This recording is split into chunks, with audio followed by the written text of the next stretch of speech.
What's up everybody, it's your girl D. Welcome back to my channel. If you're new here, you are watching the Big Apple Prepper. And don't forget to like, subscribe, and share with your friends. Share it with your ex-girlfriend. Tell her you moved on and you found me now, okay? So, I wanted this video to piggyback off my last video, which was about civil defense sirens going off. I think that in that video, it might have come off as a little bit misleading, where I mentioned that New York City has a lot of shelters, fallout shelters, bomb shelters. And this is not completely wrong, okay? There's actually 18,000 bomb shelters, a mixture of 18,000 bomb shelters and fallout shelters in New York City. So I do want to talk about that in today's video. There is a difference between bomb shelters and fallout shelters. So a bomb shelter would help with immediate threat. It is meant for a short-term period. A fallout shelter is usually deeper in the ground. It's typically about 10 feet underground, because it shouldn't be too deep. That way, when the debris falls, you might end up getting buried alive in there and unable to dig yourself out. Fallout shelters typically have 2 entries or exits. Okay, so there should be enter or exit, so that way if one gets blocked, you can leave through the other. Bomb shelters are designed to keep you protected from traditional explosions. A fallout shelter is designed to keep you protected from radioactive fallout. It typically has a clean air system, food, and water. It is meant for a more long-term period because radioactivity can last sometimes for hours or for days. So my last video was built off of a hypothetical, what if the government cared that we weren't cattle to them, okay? Fallout shelters and bunkers that were built in New York City were built during the Cold War era. The Cold War era lasted between the years of 1947 and 1991. In the year 1970, the federal government funding for fallout shelters ceased and stopped. They stopped funding that program. In 1979, the company that maintained the fallout shelters stopped maintaining them. They went out of business, or something like that happened to them. Then what happened to these shelters was somebody needed to maintain the food, the water, the clean air that was going on in there.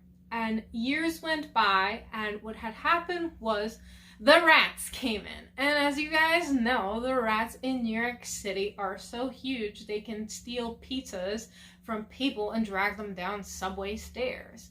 Now, with the rats, they came and they ate all the food rations that were left.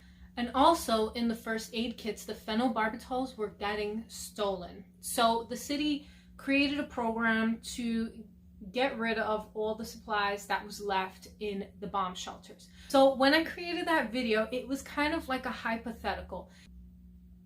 Since the Cold War was about tensions between US and Russia, was it so far-fetched for me to think that the government should care about New Yorkers and restore this program so that we could get food and supplies and water and make sure that we have a clean, filtrated system for thousands of people? These buildings that still have these bomb shelters and fallout shelters still do exist. However, since they got cleared out, they're now converted into laundry rooms and storage rooms and things like that.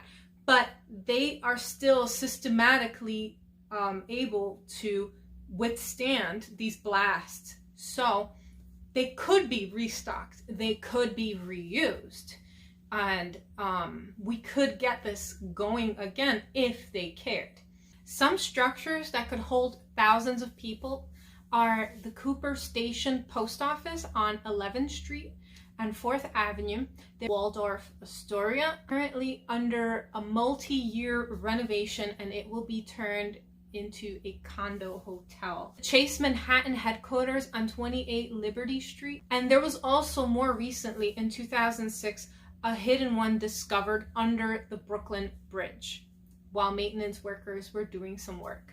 These are just to mention a few. Any one of these structures could be reused and returned to their original state. There are plenty of post office, parks, buildings, schools that could be turned back into a nuclear fallout shelter or even a bomb shelter. Who's to say that you couldn't survive in one of these structures if something happened?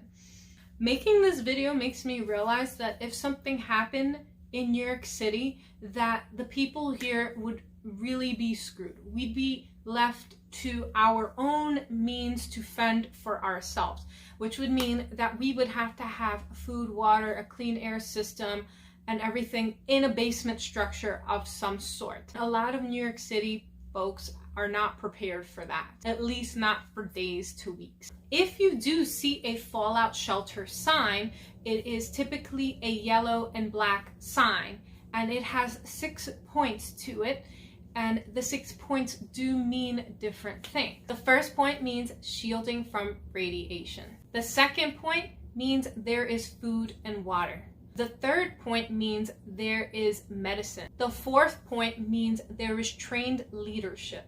The fifth point means there is communications with the outside world. The sixth point would be to allow radiological monitoring to let you know that the radioactivity outside has gotten to a point where it is no longer a threat and you can go back outside. A lot of these signs were taken down in 2017. So if you do happen to stumble across a sign or your memory is still there as to where you last saw one of these signs, you should definitely keep that in mind, because if you do not have a basement and you happen to have a sign that you remember that was close by to where you live or work, you should definitely keep that in mind, that that is a safe structure to go in if there happens to be a nuclear fallout. However, you would be left, again, to your own defenses. You wouldn't have the water, the food and water, you wouldn't have medicine, you wouldn't have a lot of things, but the structure would allow you to survive if you lived in a structure that didn't allow you to seek refuge in the basement. So what should you do if there's a nuclear fallout and you're outside, not at home, not in a basement, not in a safe fallout area?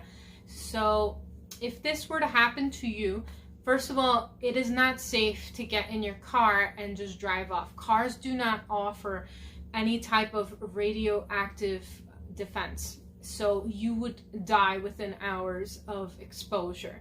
Instead, you should get into the nearest building, into the basement, and you should remove your shoes, your clothes, and make sure that you take a shower. If you cannot take a shower, then you need to use body wipes. Also, when you shower, you should rinse your hair thoroughly with shampoo, but do not condition, folks, because conditioner can actually make the materials of the radioactive chemicals stick to your hair and make it worse. Let's go over this again. If you were wearing your Gucci belt, if you were wearing your LV purse and your off-white sneakers, and this radioactive thing happened while you were outside, you cannot get in your Ferrari and just drive off into the sunset.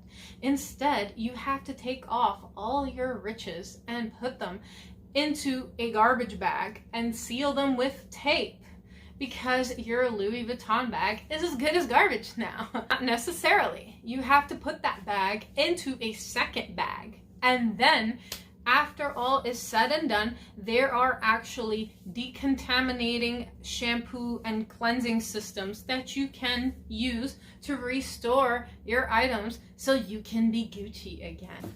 Because if that were to happen, your Gucci shoes would now be trash. I'm so glad we understand that. Decontaminating clothes requires special laundering chemicals. You can use Radiac Wash or Lift Off, and there's plenty others on the market.